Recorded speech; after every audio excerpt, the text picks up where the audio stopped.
भारत की कानून व्यवस्था ये कहती है कि भले ही 100 दोषियों को छोड़ना पड़े, लेकिन एक निर्दोष को सजा नहीं होनी चाहिए।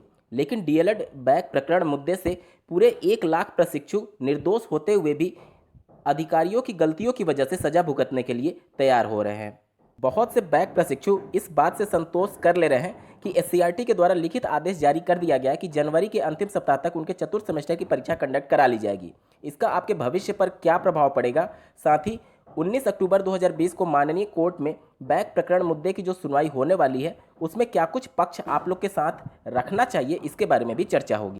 अगर आप इस चैनल पर नए हैं तो इसको सब्सक्राइब करते हुए बेल आइकन को प्रेस करना ना भूलें। दोस्तों, अगर कल का वीडियो आपने नहीं देखा है तो इस वीडियो के डिस्क्रिप्शन में मैं उसका लिंक दे दूंगा, उसको आप जरूर देखिएगा। आपको सभी चीज़ें स्पष्ट हो जाएंगी कि इस प्रकार से आपके साथ गलत किया जा रहा है। यहाँ पर जब ये मामला दिनांक 19 अक्टूबर 2020 को माननीय कोर्ट में लिस्ट है सुने जाने के लिए, तो 2-3 बातें निकल करके सामने आएंगी। तो जो भी केस किया गया है उसमें उनके वकील के द्वारा अच्छे से ब्रीफिंग करना बहुत ही आवश्यक है, अगर आप लोग इस केस को अपने पक्ष में करना चाहते हैं।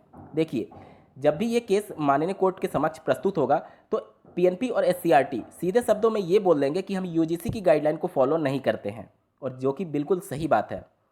तो फिर माननीय कोर्ट के द्वारा ये पूछा जाएगा कि आप किसकी गाइडलाइंस को फॉलो करते हैं। पीएनपी और एससीईआरटी ये बोलेगा कि हम एनसीटी की गाइडलाइन को फॉलो करते हैं।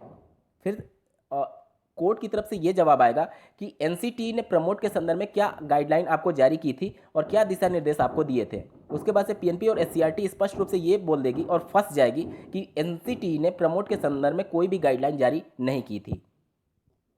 फिर यहीं से आपके वकील की जिम्मेदारी शुरू होती है कि जब एनसीटी ने आपको कोई दिशा निर्देश जारी नहीं किए हैं तो आप अपने से किस नियम के आधार पर प्रमोट कर रहे हैं। और ये पीएनपी के द्वारा जो रिजल्ट जारी किया जाता है उस पर नीचे निर्देश दिए गए रहते हैं, जो कि पीएनपी के द्वारा ही सब कुछ डिसाइड किया गया है। इनके द्वारा भी तीसरा पॉइंट स्पष्ट ये कहता है कि अगर किसी प्रशिक्षु की 1 या फिर 2 सब्जेक्ट में बैक लगती है तो वह अगले सेमेस्टर की परीक्षा में सम्मिलित होने के लिए पूरी तरीके से पात्र होता है। यानी कि ये पीएनपी भी और एससीईआरटी भी मान रही है कि अगर आपका 1 या फिर 2 सब्जेक्ट में बैक है तो आप सेमेस्टर बैक की तरह ट्रीट नहीं होंगे, बल्कि आपको अगले सेमेस्टर की परीक्षा में शामिल होने का अधिकार है। तो जब आपको अगली सेमेस्टर की परीक्षा में फ्रेश कैंडिडेट के साथ बैठने का अधिकार है तो उनके साथ प्रमोट होने का अधिकार क्यों नहीं है। यहाँ पर सबसे बड़ा सवाल यही होता है कि समानता का अधिकार क्यों नहीं दिया जा रहा है आप लोगों को। अब जरा उन प्रशिक्षुओं के बारे में एक बार चर्चा कर लेते हैं जो कि इस बात से संतोष कर लिए हैं कि जनवरी में उनकी परीक्षाएं हो जाएंगी और आने वाली शिक्षक भर्ती में भी वो शामिल हो पाएंगे। देखिए, जनवरी लास्ट में अगर आपकी परीक्षाएं होती हैं तो 2.5 से 3 महीना रिजल्ट घोषित करने में समय लग जाता है। अब आप लोग कहेंगे कि बैक प्रशिक्षुओं की संख्या कम है इसलिए रिजल्ट जल्दी घोषित हो जाएगा। ऐसा बिल्कुल भी नहीं है दोस्तों। मैं आप लोग को बता दूं कि बीटीसी 2015 बैच में मात्र 80,000 प्रशिक्षु इनरोल्ड थे और चतुर्थ सेमेस्टर की परीक्षा जाते जाते उनमें बहुत भारी संख्या में कमी आ गई थी। बावजूद इसके इनके भी रिजल्ट की घोषणा करने में काफ़ी लंबा वक्त पीएनपी ने ले लिया था। तो अगर आपके रिजल्ट की घोषणा 2.5-3 महीने बाद होती है तो आपका समय अप्रैल तक आ गया रहेगा।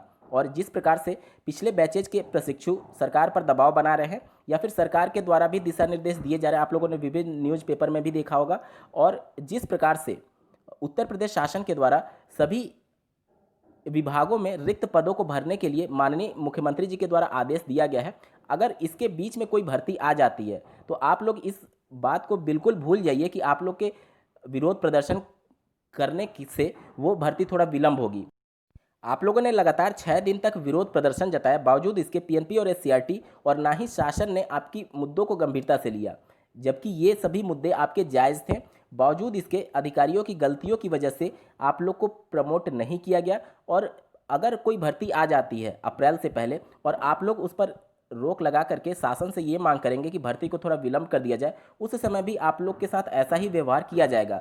और जो भी प्रमोटेड अभ्यर्थी हैं वह पूरी तरीके से सरकार के साथ खड़े रहेंगे कि आप जल्दी से जल्दी भर्ती निकालिए। अभी आप लोग की संख्या लगभग 1 लाख थी, तो वहाँ पर विरोध प्रदर्शन करने के लिए मुश्किल से 100-125 लोग उपस्थित होते थे। उस समय भी यही हाल होगा। 100-150 लोग मिल करके आप शासन प्रशासन या फिर पीएनपी एससीईआरटी के साथ अपने मुद्दों को उस प्रकार से उजागर नहीं कर पाएंगे भविष्य में भी। तो मैं अभी भी आप लोग को चेता रहा हूँ कि आप लोग के साथ बहुत जाति हो रही है और भविष्य में भी बहुत जातियाँ होने वाली हैं। अब आप लोग के बहुत सारे कमेंट्स ऐसे भी आते हैं कि माननीय कोर्ट के द्वारा किसी परीक्षा पर स्टे नहीं लगाया जा सकता। चलिए मैं मान लेता हूँ आप लोग की बात एक बार कि स्टे नहीं लग रहा है माननीय कोर्ट की तरफ से, लेकिन एक बात तो ये तय हो सकती है कि माननीय कोर्ट के द्वारा सरकार से ये प्रश्न तो जरूर पूछा जाएगा और पीएनपी एससीईआरटी से कि आप लोगों ने समानता का अधिकार इन प्रशिक्षुओं को क्यों नहीं दिया, जबकि आपकी गाइडलाइन ही ये कहती है कि अगर एक या फिर दो सब्जेक्ट में बैक लगती है तो प्रशिक्षु अगले सेमेस्टर की परीक्षा में शामिल हो सकता है। अगर आपको प्रमोट करने में कोई समस्याएं आ रही थी जिन सब्जेक्ट की बैक थी, तो आपने चीज़ों को पहले क्यों नहीं सुलझाया, क्यों नहीं उनके बैक पेपर को पहले एग्जाम लिया, उसके बाद से चतुर्थ सेमेस्टर की एग्जाम कंडक्ट कराएं। ये पूरी तरीके से समानता के अधिकार का हनन हो रहा है आपके, और माननीय कोर्ट अगर गंभीरता से विचार करे तो फैसला आपके ही फेवर में आने वाला है। और यहाँ पर सबसे बड़ा सवाल ये है कि आप लोग के अंदर कितनी सहनशीलता है कि अधिकारियों की गलती का खामियाजा आप लोग अपने करियर को लेकर के भुगतने के लिए तैयार हैं। एससीईआरटी ने ऑफिशियल नोटिफिकेशन में क्या कुछ गलती की है जिसकी वजह से आपके प्रबल चांसेस हैं प्रमोट होने के, उसके बारे में जानने के लिए इस वीडियो के डिस्क्रिप्शन में दिए गए वीडियो को जरूर देखें। इस वीडियो को देखने के लिए आपका बहुत बहुत धन्यवाद। भगवान करे आपका दिन शुभ हो।